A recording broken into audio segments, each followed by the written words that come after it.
আমাদের জামালপুরের মেলান্দহ থানা তালতলা গ্রামের একটি মর্মান্তিক ঘটনা ঘটে গেল। আমাদের জানা মতে সেই ঘটনাস্থলে 3 জন নিহত এবং 2 জন আহত অবস্থায় জামালপুর সদর হাসপাতালে ভর্তি আছে। তো বাকিটুকু পুলিশ আঙ্কেলের কাছ থেকে জেনে নিন।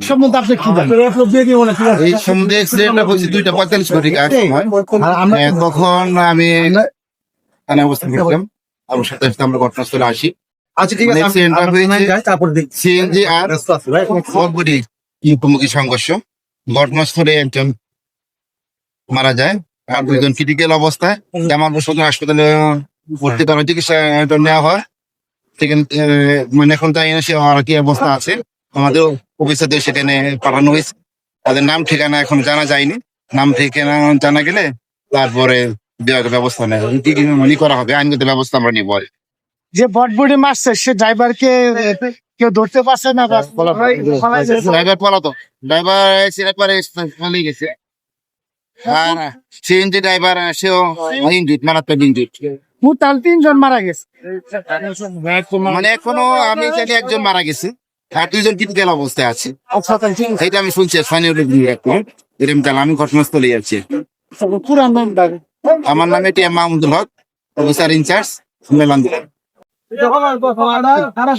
আশা করে দেখতেছি যে একটা লাশ, একটা মহিলা ভিতরে মানে অ্যাক্সিডেন্ট হয়েছে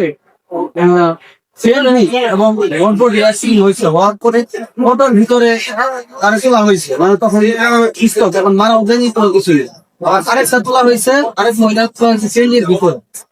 সিএনজির ভিতরে হাসপাতালে নিয়ে যাওয়া হয়েছে। এরপরে একজনকে ঘুরাই আনা হয়েছে হাসপাতাল থেকে। আপনার নেওয়ার আগে দেখলেন একদিনে আমি আমাদের আরেকটা রোগী মানে যে মারা গেছেন আমার মামা সম্পর্ক, মামি হচ্ছে মামা এখনো গুরুতর অবস্থা হাসপাতালে হয়তো ভর্তি করা আছে। আমরা ওইটা দেখতে যাচ্ছি। মূলত 3 দিন আগে আমাদের একটা রোগী সদর হাসপাতালে ভর্তি ছিলেন, ওনার অপারেশন হয়েছে। ওনাকে দেখার জন্যই মূলত এই সিএনজি করে যাচ্ছিলেন। আর হচ্ছে ওনার অ্যাড্রেসটা হচ্ছে, ঠিকানা হচ্ছে জামালপুর জেলার দেওয়ানগঞ্জ উপজেলার হাতিভাঙ্গা গ্রামের হাতিভাঙ্গা ইউনিয়নের সবুজ গ্রাম। আমার সম্পর্কে যিনি মারা গেছেন উনি হচ্ছে মামি লাগেন। উনি এখানেই হয়েছে সম্ভবত বুঝটা যতটুকু শুনলাম থেতলে গেছে। আর হচ্ছে মামার অবস্থা এখনো জানি না, ওনার অবস্থা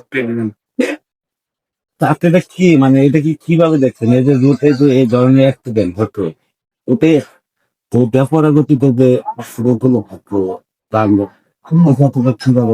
এখন এটা তো আসলে এরকম দুর্ঘটনা আসলে মানে আমাদের কাছে এখনো অবাস্তব মনে হচ্ছে। কেননা যে ফ্যামিলিটা মারা গেছে, একটা ছেলে ছোট, উনি হচ্ছে মানে মানসিক ভারসাম্য, মা তাই দেখাশোনা করে। এই মা মারা যাওয়ার পর ছেলেটা মূলত ও মারা যাওয়ার মতো একটা অবস্থা। এরকম হাই রোডে গুলো এরকম যে ব্যাপারে গাড়ি চলাচল করে, এটা আসলে মানে এই যে এরকম জায়গাগুলোতে অরহ মারা যায়, আসলে কি বলা যায় এই জায়গায় থেকে আসলে বলার মতো চাপতেছে না। কারণ বুঝতেছেন এই রোগী একটা মারা গেছে আর একটা হাসপাতালে, আমাদের গত মানে 2 দিন আগেও আরেকটা রোগী হাসপাতালে। মানে এই জায়গায় থেকে আসলে কি বলা উচিত আমার আসলে আসতেছে।